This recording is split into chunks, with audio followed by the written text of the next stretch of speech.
ಇನ್ನು ಹಲವು ಸಂಸದರು ಅಂದ್ರೆ ಈಗ ಸಿಟ್ಟಿಂಗ್ ಎಂಪಿಗಳು ಈ ಬಾರಿ ನಮಗೆ ಟಿಕೆಟ್ ಸಿಗುತ್ತೆ ಅನ್ನುವಂತನ ಬಹಳ ಕಾನ್ಫಿಡೆಂಟ್ ಆಗಿ ಅವರು ಹೇಳ್ತಾ ಇಲ್ಲ. ಅಂತವರೊಂದು ಆತ್ಮವಿಶ್ವಾಸ ಹಲವರಿಲ್ಲ.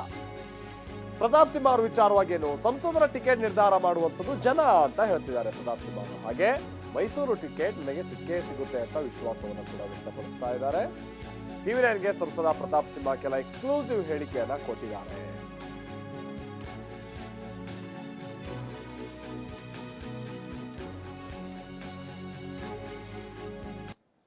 ನಾವು ಪ್ರತಿನಿಧಿ ದಿಲೀಪ್ ಸಂಸದ ಪ್ರತಾಪ್ ಸಿಂಹ ಅವ್ರ ಜೊತೆಗೆ ಈ ವಿಚಾರವಾಗಿ ಮಾತನಾಡಿದ್ದಾರೆ. ಏನ್ ಹೇಳಿದ್ದಾರೆ ಪ್ರತಾಪ್ ಸಿಂಹ ಬನ್ನಿ ಕೇಳೋಣ. ಸರ್, ನೀವು ಸಾಕಷ್ಟು ಕೆಲಸ ಮಾಡಿದ್ದೀರಿ ಅಂತ ರಿಪೋರ್ಟ್ ಕಾರ್ಡ್ ಕೊಡ್ತಾ ಇದ್ದೀರಾ, ಆದರೆ ಟಿಕೆಟ್ ಮಿಸ್ ಆಗುತ್ತೆ ಅನ್ನುವಂಥ ಸುದ್ದಿ ದೊಡ್ಡ ಮಟ್ಟದಲ್ಲಿದೆ.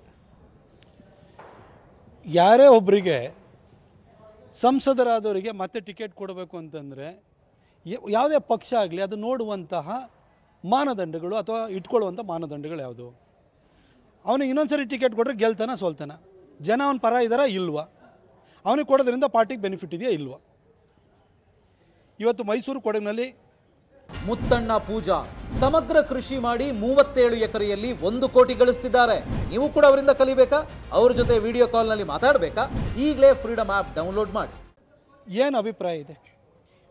ಮುಖ್ಯಮಂತ್ರಿಗಳು ಮೈಸೂರು ಭಾಗದವರು. 135 + 1 136 ಸೀಟು ಕಾಂಗ್ರೆಸ್ಸಿಗೆ ಜನ ಕೊಟ್ಟಿದ್ದಾರೆ. ತವರು ಜಿಲ್ಲೆನಲ್ಲಿ ಕಾಂಗ್ರೆಸ್ಸಿಗೆ ಮುಖ್ಯಮಂತ್ರಿಗಳ ಕೈಲಿಂದ ಒಬ್ಬ ಕ್ಯಾಂಡಿಡೇಟನ್ನು ಹುಡ್ಕೋಕ್ಕೆ ಇವತ್ತವರೆಗೂ ಆಗ್ತಾಯಿಲ್ಲ. ಅಂತಹ ಒಂದು ದೈನೈಷ ಪರಿಸ್ಥಿತಿ ಯಾಕೆ ಸೃಷ್ಟಿಯಾಗಿದೆ ಅಂತಂದರೆ ಪ್ರತಾಪ್ ಸಿಂಹ ಇಲ್ಲಿ ಅಭಿವೃದ್ಧಿ ಕಾರ್ಯಗಳನ್ನು ಮಾಡಿ ಜನರ ವಿಶ್ವಾಸವನ್ನು ಗಳಿಸಿದ್ದಾನೆ. ಇಲ್ಲಿನ ಕಸ ತೆಗೆಸೋದ್ರಿಂದ ಹಿಡಿದು ರೈಲ್ವೆ ಸ್ಟೇಷನಿಂದ ಏರ್ಪೋರ್ಟಿಂದ ಹೈವೇಯಿಂದ ಎಲ್ಲ ಕೆಲಸವನ್ನು ಮಾಡಿದ್ದೀನಿ. ಕುಡಿಯೋ ನೀರನ್ನು ಕೊಡಿಸಿದ್ದೀನಿ. ಪ್ರತಿಯೊಂದನ್ನು ಕೆಲಸನೂ ನಾನು ಮಾಡಿದ್ದೀನಿ. ಇವತ್ತು ಔಟರ್ ಪೆರಿಫರಲ್ ರಿಂಗ್ ರೋಡನ್ನು ಇವತ್ತೇ ಪ್ಲಾನ್ ಮಾಡಿದ್ದೀನಿ. ಇಂಟರ್ನ್ಯಾಷನಲ್ ಕ್ರಿಕೆಟ್ ಸ್ಟೇಡಿಯಂ ಪ್ಲಾನ್ ಮಾಡಿದ್ದೀನಿ. ಗ್ರೇಟರ್ ಮೈಸೂರನ್ನ ಪ್ಲಾನ್ ಮಾಡಿದ್ದೀನಿ. ಮೆಟ್ರೋನೂ ತರ್ತೀನಿ. ನಾನು ಇಷ್ಟೆಲ್ಲ ಕೆಲಸ ಮಾಡಿದ್ದೀನಿ. ಹಾಗಾಗಿ ಜನ ನನ್ನ ಜೊತೆ ಇದ್ದಾರೆ, ಜನ ನನ್ನ ಪ್ರೀತಿಸ್ತಾರೆ.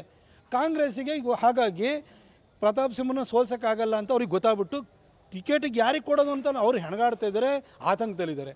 ಯಾಕೆ ಅಂತಂದರೆ ನನ್ನನ್ನು ಸೋಲ್ಸೋಕ್ಕಾಗಲಿಲ್ಲ ಅಂತ ಕೂಡಲೇ ಅಲ್ಲಿ ಕಾಂಗ್ರೆಸ್ ಸೋತು ಕೂಡಲೇ ಸಿದ್ದರಾಮಯ್ಯನವ್ರ ಚೇರ್ ಅಲ್ಲಾಡುತ್ತೆ.